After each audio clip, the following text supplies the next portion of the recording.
Hello my loves, Tony here from TL Yarn Crafts and welcome to another fun and free crochet pattern. This time we're taking it to the islands for a little vacation. The Aruba Tunic is a lightweight topper made from beginner-friendly Tunisian crochet stitches. Style it with a swimsuit cover-up for poolside lounging or pull on linen pants for a day of brunch and shopping. Join me for this start to finish tutorial and make one of your own. And be sure to follow along with the written pattern as we go. You can find a free version on my blog or get an ad-free printable version for $7.50 from my shop. Both are linked down in the description. The patterns include specific instructions on materials and dimensions for sizes extra small through 4XL.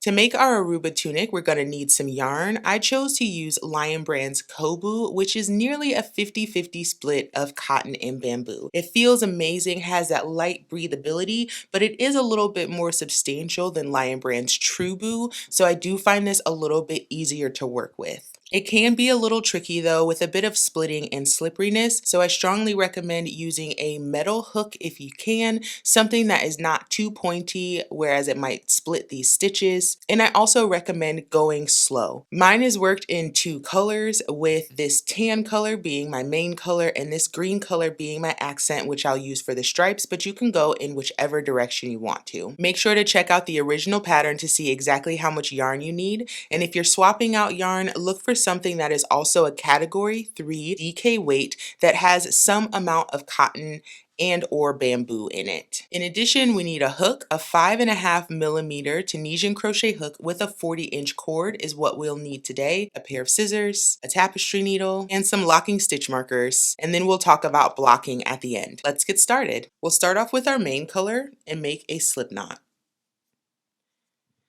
Place that loop on your hook and tighten down, and then based on the size that you're making, you'll make a chain of a different length.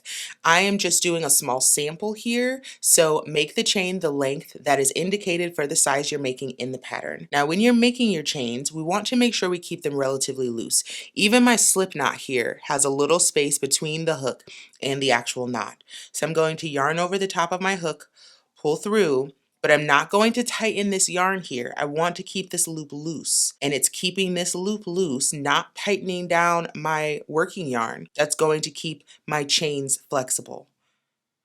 So yarn over, pull through, yarn over, pull through, keeping this relatively loose. And you can see how nice and open and even they are. So complete your chain and join me back here to work the foundation row together. For our foundation row, we're actually going to work in the back bumps of our chain. So right now we're looking at the front V's. We can see a little V for each of the chains that we've made. I'm going to rotate this chain towards me, and it's going to expose this channel of back bumps that's running along the back side of my chain. Those are the bumps I'm looking for. So I've got the loop that's on my hook. Right here is my very first chain. I'm going to find my second chain here. This bump is what I'm looking for. So I'm going to use the tip of my hook to shimmy under that bump. I'm also going to get my nail involved to make sure I get every loop of this yarn. Now I'll tell you right now, this foundation row is not fun. It's not fun. But the further we get away from the foundation row, the easier this project is going to be, I promise you. So we've done the first stitch, and we're going to pull up a loop in each stitch down the line. So I'm going to find my next bump, insert my hook under that bump, yarn over, pull up the loop. Insert, yarn over, pull up the loop. We want to be very careful here that we don't split our yarn. Insert, yarn over, and pull up the loop. Insert, yarn over, pull up the loop. And we'll do that for each chain down the line.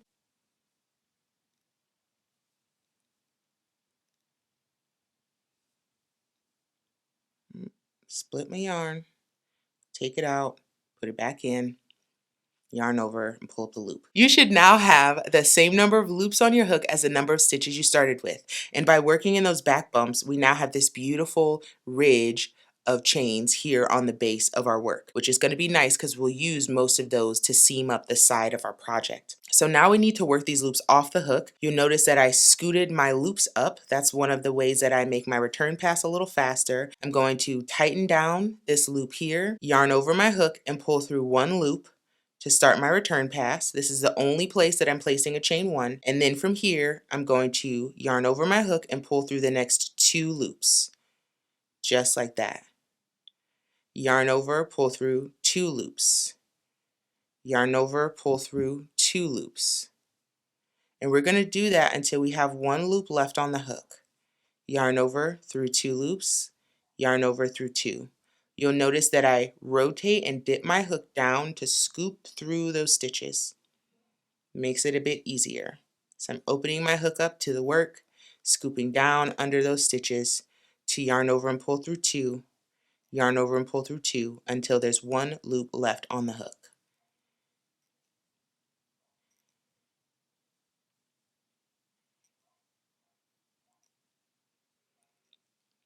Just like that. So this is what our foundation looks like, and we've completed row 1 of the pattern. So let's do row 2 together. This is where we start our mesh pattern. So the first loop on our hook always counts as our very first stitch. So we're skipping this very first vertical bar, yarn over, skip the next stitch, and then simple the following stitch. So since the first loop counts as our first stitch, it's always implied that we skip this stitch. We now yarn over, skip the following stitch, and we're going to work the next stitch. And here's what you do. So I've got my yarn over here. I'm going to leave that right there. Insert my hook from right to left just under the very front vertical bar of this next stitch. Insert from right to left under just the very front bar of that stitch. So I've only caught 1 loop.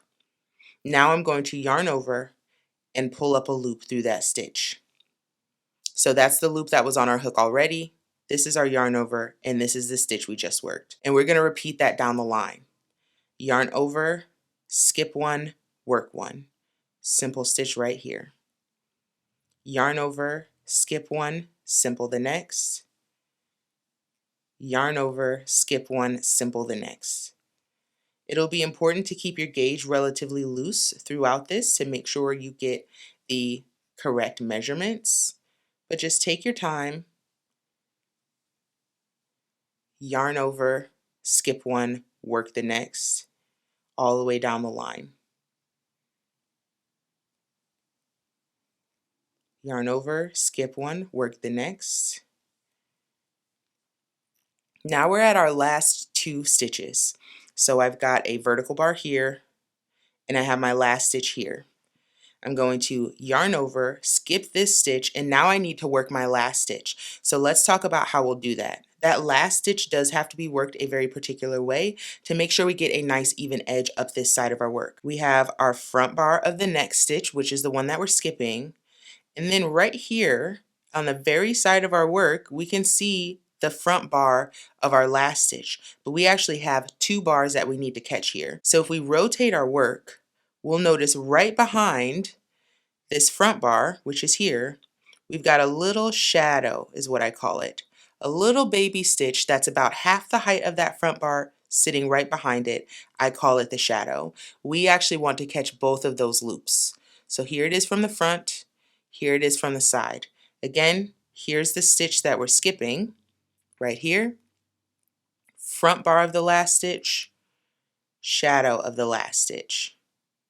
Grab them both. Yarn over, skip 1, work the last stitch, grabbing the front loop and the shadow. So I've got both of those loops there. Yarn over and pull through that stitch to complete it. So now I should still have the same number of loops on my hook as the number of chains that I started with, because we haven't skipped any stitches and we haven't added any stitches.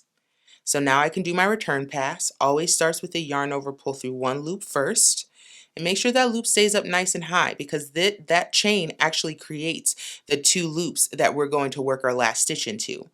This loop is the front bar of our last stitch, and just behind it is the shadow. So we'll find that on the end of our next forward pass. So there was my chain 1, then I'll yarn over, pull through 2, yarn over, pull through 2, yarn over, pull through 2, again until I've got 1 loop left on the hook. There we go. So this is the mesh pattern that we're looking for, these nice open spaces between these simple stitch stitches. So let's do that again. So the loop on our hook counts as our first stitch. We skip this very first vertical bar, yarn over. We're going to skip the next space, which is here. Now our space still has front and back bars. Front bars here, back bars here. But we're skipping the space and we're going to simple the next stitch. So skip the space, work the stitch. And it's this vertical bar that's sitting right on the front here. Insert from right to left, just under that front bar, making sure we get all the loops, yarn over and pull up. Yarn over, skip the space, work the stitch. Yarn over, work the stitch. Yarn over, work the stitch. So we're doing Tunisian simple stitches here. Yarn over, simple the stitch. Yarn over, simple the stitch.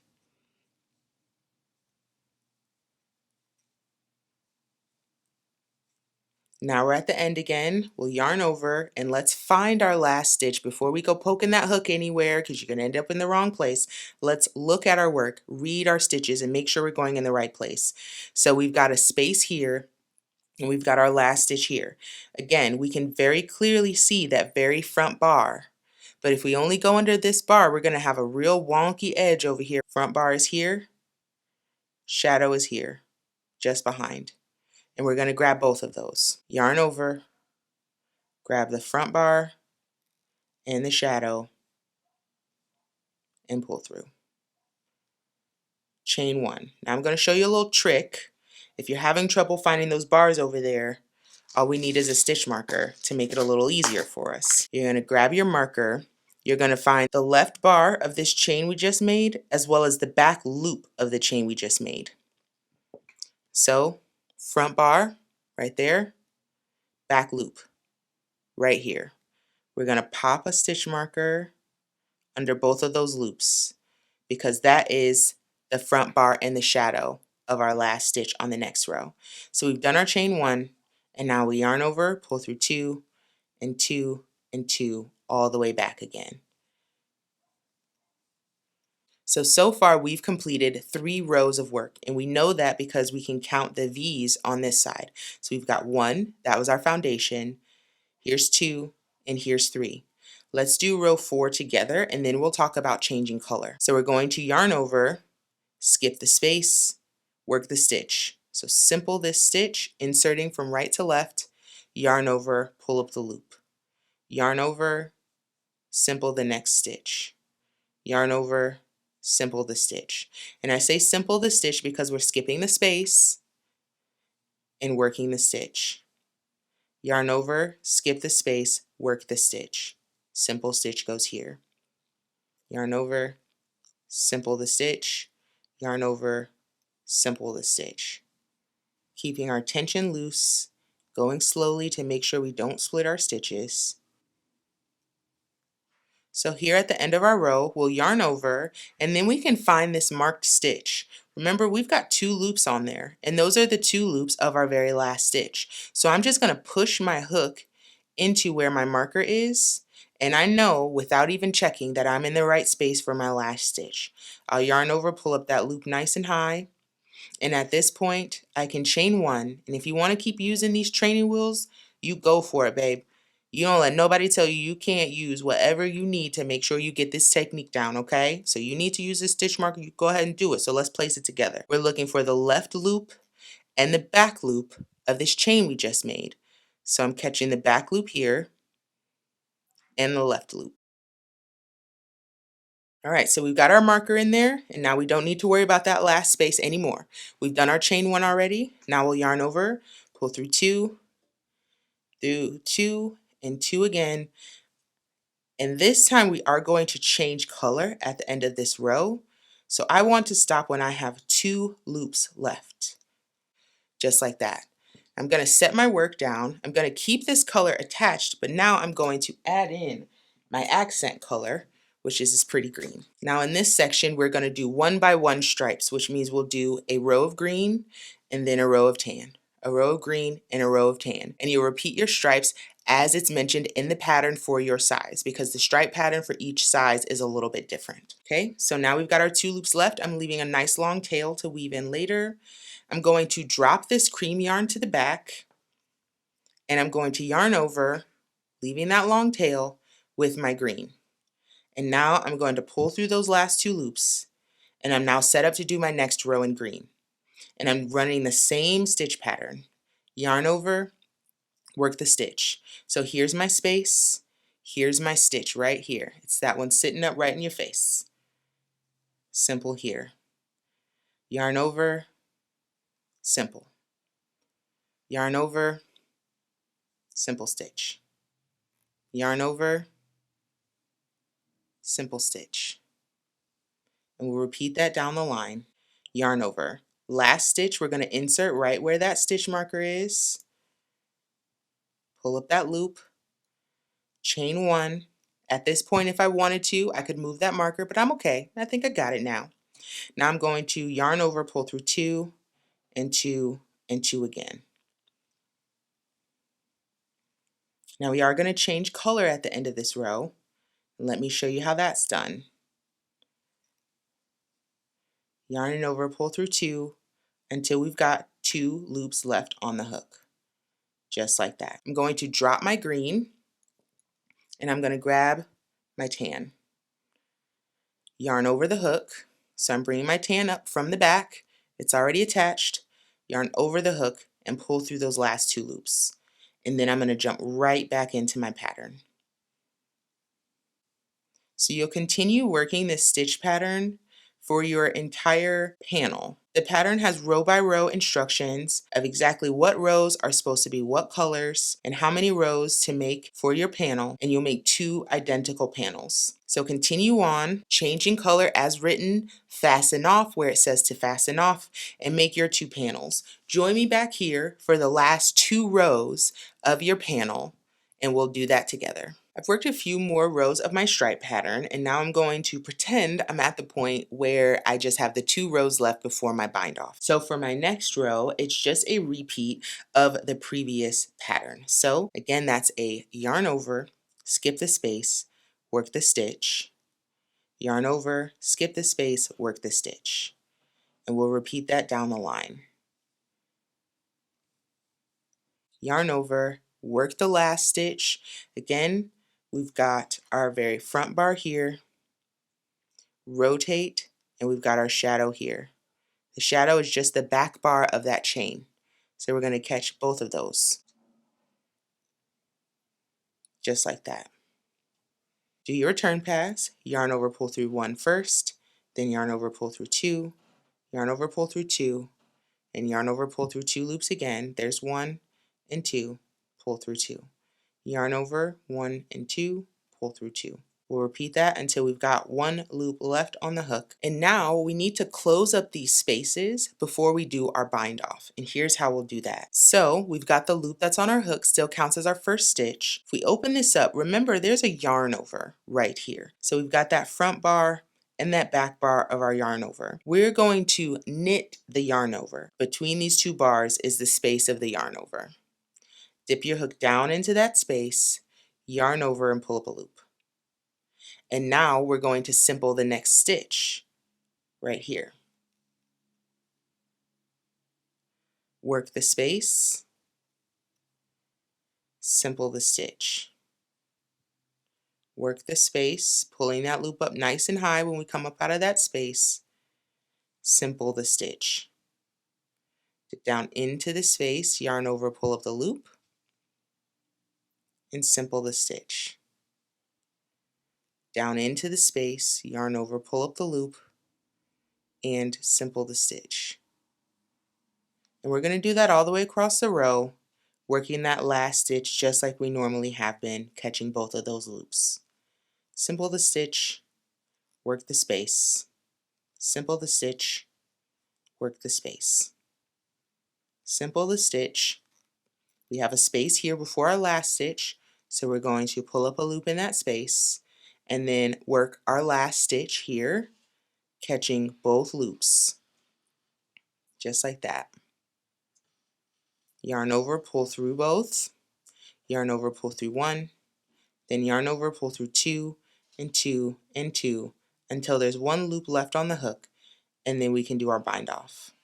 So what we've done is gone from this very open and flexible texture to more of a closed texture. We now have access to all of our loops here at the top, and we can do our bind off. We're simply going to do a slip stitch bind off, but we want to work it loosely. My first loop still counts as my first stitch, so I'm skipping this first vertical bar.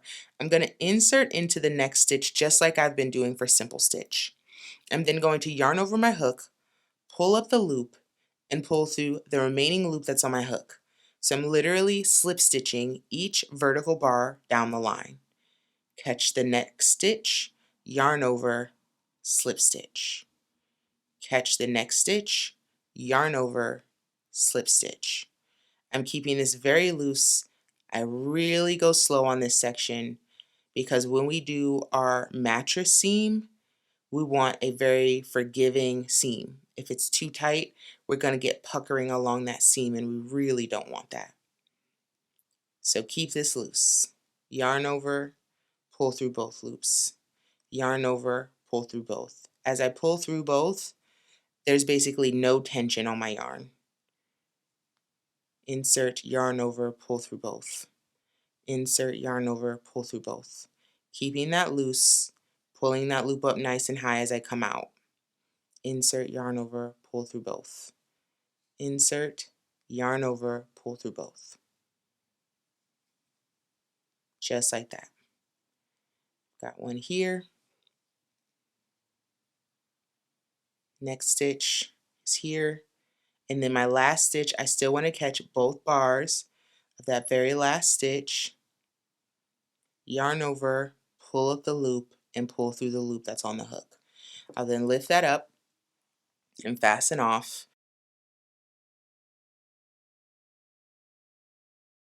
Now, my swatch is much, much smaller than the panel you're working on, but you'll want to make 2 panels based on the written instructions, and then join me back here for the next step. So here are my cute little swatches, which will mimic the 2 panels of this project that you've completed. These are my bind off rows, and these are the rows that will come together. We'll leave a little neck opening, and then we'll fold that bad boy in half. First step though is we need to weave in these ends. So for a project like this, one of the nice things about Tunisian crochet is the back side gives us plenty of little loops to work into. So I like to bring this yarn to the back and just go down a couple loops and up a couple loops.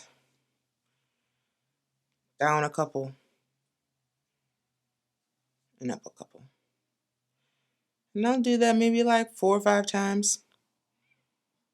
And that feels like enough. One more time after this, and we'll call it good.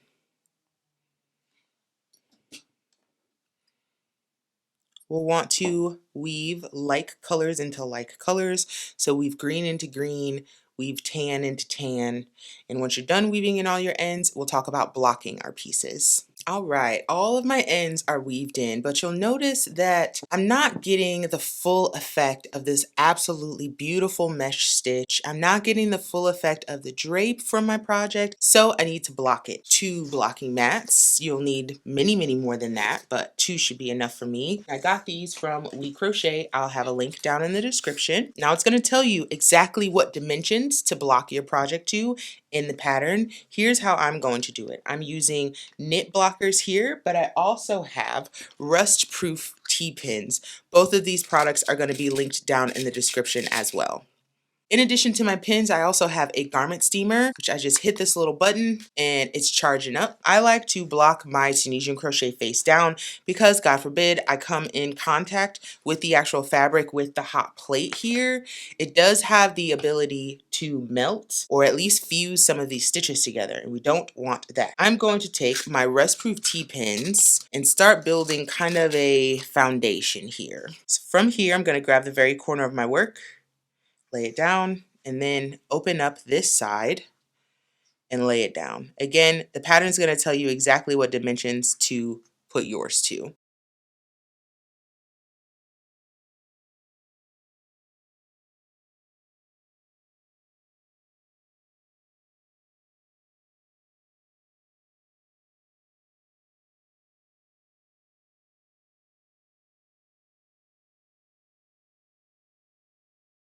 Everything is pinned down and looking gorgeous. And now my garment steamer is all heated up. I know that because this light is solid. And I'm going to push this little trigger button, and when I push it straight down, it stays on continuous steam. Ooh, that's hot, goodness. And now I'm just going to hover over my fabric about an inch or two above. I'm not letting the steamer plate come in contact with the fabric, but I do want to make sure that it gets slightly damp all the way through, because that's what's going to help relax the stitches, incorporate that fabulous drape we want. Let it dry completely. This could mean overnight. This might mean like for a full day, and then we can unpin it and start assembly. Let it take its time and it'll be perfect. When it's dry, join me back here when that's done, and we'll seam it up. It is sometime later and my panels are completely dry, so I can unpin them and prepare for assembly.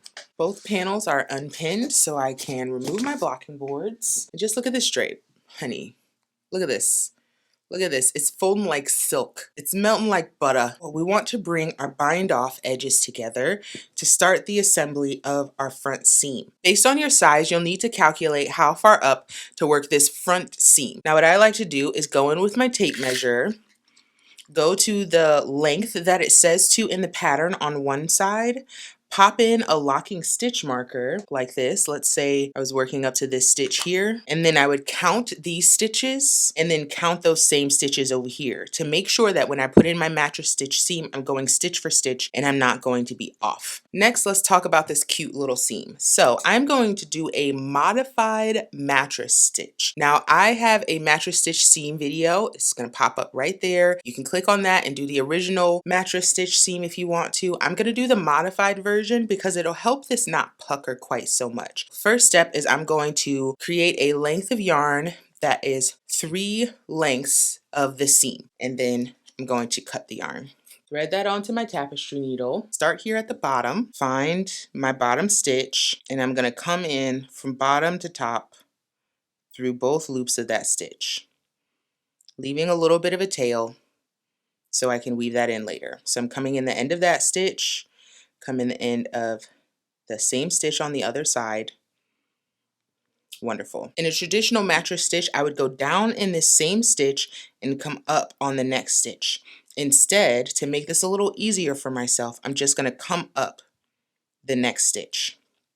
I'm not even going to go down the previous stitch. So here's my tail, there's my stitch, and I'm going to come up the next stitch on this side. So come up the next stitch, grabbing both loops, and come up the next stitch on this side. So that's the only thing that I'm changing. It's going to make this seam a little bit softer, and it's also going to make it a little bit easier to do. It's going to make it so that this seam doesn't pucker and give you kind of a weird ridge on the bottom of your tunic. And pull through. Let's do that one more time and then make a little bit of magic. Pull through, in, and pull through. So at this point, I like to hold on to my tail down here. So I'm just putting a finger on it.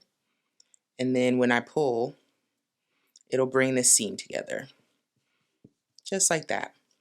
And I'm going to repeat that all the way up the work, being careful to always go in and up the next stitch.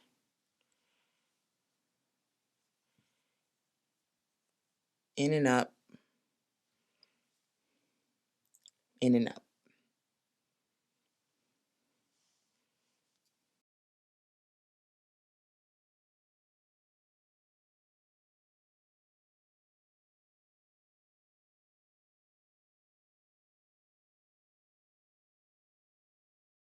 Once I've got a good bit of a ladder here, grab that tail, pull, pull, pull, and it closes up that seam. You can see we've got this nice clean edge going down the middle of our work, but we don't have any puckering going on here. I strongly recommend starting from this bottom edge just to make things a bit cleaner. So I'm going to continue to seam up to this marker, then flip to the other side, and working from the bottom, also with the same color, that like color, starting my seam down here and working up to my marker. And 2 seams later, I now have the back and the front of my piece. So I need to weave in these ends. I'm going to bring them to the inside of the work and weave them into the back.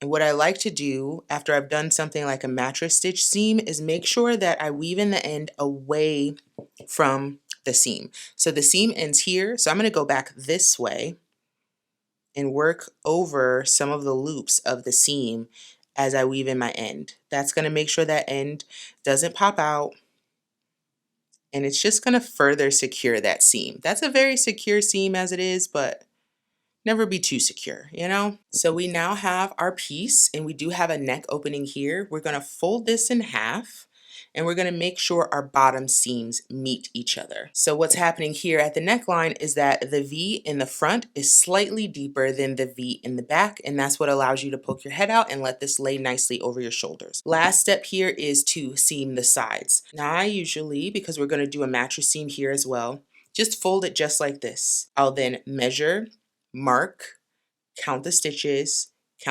on this side, put the marker on both sides, and just like the front seam, we're going to mattress seam this side. Now, you do want to leave a little side vent here if you want yours to look like the original. It just makes it a little bit easier to wear, especially at this length. You can start a few stitches up like I did, seam the side, so you've got an armhole here and a little side vent, a little peekaboo, a little cutie cute, or you can work from the very bottom and seam up to the sleeve, and then you'll have something that's more like a traditional shirt. Do the same thing on the other side, and then I would recommend either putting this piece on a hanger or on a mannequin and steam it all over again. If you find that your center seam here has puckered a bit, once I put it on the mannequin, I can then pull this bottom edge and steam pretty aggressively through here to get that to soften up. Thanks for checking out this tutorial for the Aruba Tunic. It is just one of dozens of free pattern tutorials on my channel. Click around and find something else you'll love. And if you enjoyed this video, please give it a thumbs up and consider subscribing to my channel. Those small things really do go a long way.